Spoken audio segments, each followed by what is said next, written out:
నమస్తే. సామాన్యుడి చేతిలో సామాజిక అస్త్రం నెంబర్ 1 న్యూస్కి స్వాగతం. నేను రవీంద్ర. మా బకాయిలు ఎప్పుడు చెల్లిస్తారు?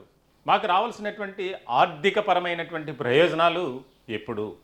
మీరిచ్చినటువంటి హామీ, వాగ్దానం ఏదైతే ఉందో ఎన్నికలకు ముందు ఐఆర్ విషయంలో కానీ, పిఆర్సీ విషయంలో కానీ దీనికి సంబంధించి ఎప్పుడు మీరు నిర్ణయం తీసుకుంటారు? ఇప్పుడు ఇది ఆంధ్రప్రదేశ్ రాష్ట్ర ప్రభుత్వ ఉద్యోగుల ప్రశ్న, ఎదురుచూపు, నిరీక్షణ. దీనికి సంబంధించి పదే పదే ఉద్యోగస్తులు కానీ, అలాగే ఉద్యోగ సంఘాల నేతలు ఎవరైతే ఉన్నారో వారు ఒక రకమైనటువంటి విధానంతో ప్రభుత్వం వద్ద వేడుకుంటున్నారు, ప్రాధేయపడుతున్నారు, వారిని అడుగుతూనే ఉన్నారు, కలుస్తూనే ఉన్నారు. అయినప్పటికీ కూడా కూటమి ప్రభుత్వం ఏ రకమైనటువంటి నిర్ణయం కూడా తీసుకోవట్లేదు. దానికి సంబంధించి ఒక భరోసా అనేది ఇవ్వట్ల.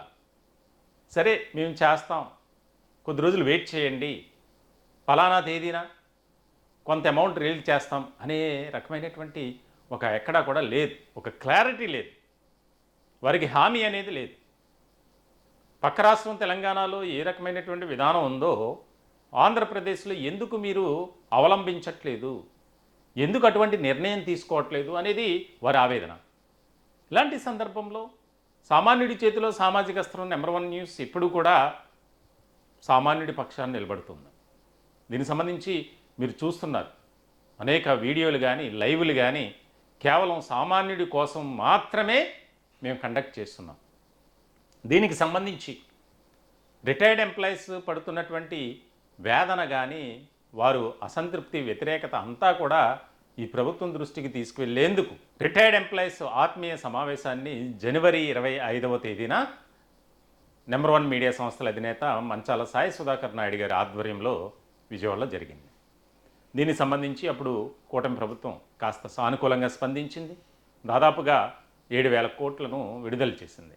అయితే ప్రస్తుతం పనిచేస్తున్నటువంటి ఉద్యోగులకు సంబంధించి ఎక్కడా కూడా ఒక రకమైనటువంటి చొరవ తీసుకోవట్లేదు. దీనికి సంబంధించి అంటే మేము సైలెంట్గా ఉండటం వల్ల మీరు ఈ రకమైనటువంటి విధానాన్ని అవలంబిస్తున్నారా, ఇదెక్కడి న్యాయం, ఈ రకమైనటువంటి పద్ధతి ఎందుకు అని వారు ప్రశ్నిస్తున్నారు. ఇలాంటి క్రమంలో తాజాగా ఆంధ్రప్రదేశ్ క్యాబినెట్ భేటీ జరిగింది. కనీసం ఆ సమావేశంలో ఉద్యోగుల సమస్యలపై, ఉద్యోగులకు రావాల్సినటువంటి ఏవైతే పెండింగ్లో ఉన్నటువంటి బకాయిలకు సంబంధించి ఒక రకమైనటువంటి ప్రకటన చేస్తుంది ఈ ప్రభుత్వం, క్యాబినెట్ అనుకున్నారు. కానీ సమావేశం జరిగింది, దానికి సంబంధించి ఉద్యోగుల సంక్షేమం కోసం ఎక్కడా కూడా ఒక ప్రకటన చేసినటువంటి, ఒక డిస్కషన్ చేసినటువంటి సందర్భం లేదు. ఇలాంటి క్రమంలో కొన్ని ఉద్యోగ సంఘ నేతలు కొంతమంది మంత్రులను, అలాగే ప్రభుత్వంలో ఉన్నటువంటి పెద్దలను, అధికారులను కలిశారు. ఇదిగో చేస్తున్నాం, అదిగో చేస్తున్నాం, కానీ ఎక్కడా కూడా దానికి కార్యరూపం అనేది దాల్చట్ల.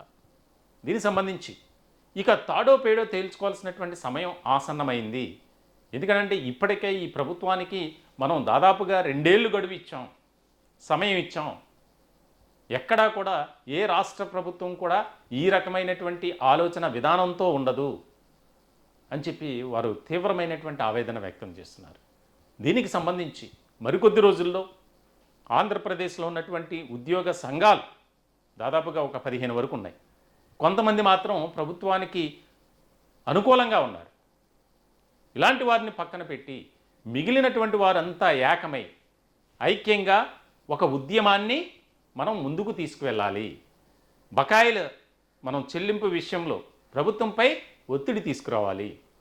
అలాగే కూటమి పెద్దలు ఎన్నికలకు ముందు ఇచ్చినటువంటి హామీలు కానీ, వాగ్దానాలు కానీ ఏవైతే ఉన్నాయో వాటిని నెరవేర్చే విధంగా ఒత్తిడి తీసుకురావాలి. ప్రధానంగా 2019 నుంచి 2024 వరకు ప్రధాన వ్యవస్థలన్నీ విధ్వంసమయ్యాయి, అధ్వానంగా మారాయి. అప్పటి ప్రభుత్వం ఈ రకంగా వ్యవహరించడం వల్ల ఉద్యోగుల సంక్షేమం అనేది కుంటుపడింది. కాబట్టి ఆ పరిస్థితులు మా ప్రభుత్వంలో ఉండవు, మమ్మల్ని గెలిపించండి అని చెప్పి ఉద్యోగ సంఘాల నేతలు అలాగే ఉద్యోగులతో మాట్లాడినటువంటి సందర్భం. కానీ ఎన్నికలు అయిపోయినాయి, ఫలితాలు వచ్చాయి, అధికారంలోకి వచ్చింది కూటమి, 2 ఏళ్ళు పూర్తిగా వస్తుంది. అయినప్పటికీ కూడా ఇంటర్మ్ రిలీఫ్ విషయంలో కానీ, పే రివిజన్ కమిషన్ విషయంలో కానీ ఎక్కడా కూడా ప్రభుత్వం ఒక సానుకూలమైనటువంటి విధానంతో ఆలోచన చేయట్లేదు. దీనికి సంబంధించి తీవ్రంగా మేము ఆర్థికపరమైనటువంటి ప్రయోజనాలని నష్టపోతున్నాం, కోల్పోతున్నాం. మరి ఎందుకు ఈ ప్రభుత్వం ఈ విధంగా వ్యవహరిస్తుంది? ఎన్నికలకు ముందు ఇచ్చినటువంటి హామీలు ఏమయ్యాయి? వాగ్దానాలు ఎక్కడ ఉన్నాయి? మేనిఫెస్టోలో అంశాలు చాలా క్లియర్గా చెప్పారు. మమ్మల్ని గెలిపించండి, మేము అధికారంలోకి రాగానే ఐఆర్ ప్రకటిస్తాం, పిఆర్సీకి సంబంధించి ఒక కీలకమైనటువంటి ప్రకటన చేస్తామని చెప్పి, కానీ ఎక్కడా కూడా దానికి సంబంధించి ఏ రకమైనటువంటి అడుగు ముందుకు పడట్ల. దీనికి సంబంధించే తీవ్రమైనటువంటి ఆవేదన వ్యక్తం చేస్తున్నారు. రాష్ట్ర ప్రభుత్వంలో ఒక పథకం అమలు కావాలన్నా, అభివృద్ధి కార్యక్రమం ఏదైనా సక్రమంగా ముందుకు నడవాలన్నా, ఎలాంటి అవినీతి అక్రమాలకు తావివ్వకుండా అభివృద్ధి పదంలో నడిపింప చేయాలంటే దానికి ముఖ్యమైనటువంటి కారకులు పాత్ర పోషించేది ఉద్యోగస్తులే. దీనికి సంబంధించి మరెందుకు ఈ విధంగా వ్యవహరిస్తుంది అనేది వారి ఆవేదన.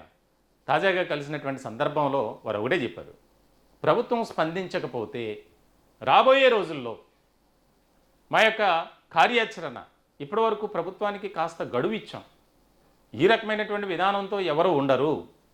ఎందుకనంటే అధికారంలోకి వచ్చిన తర్వాత కనీసం 6 నెలల తర్వాత అయినా చేస్తుంది, మాకు మంచి చేస్తుంది అనుకున్నాం.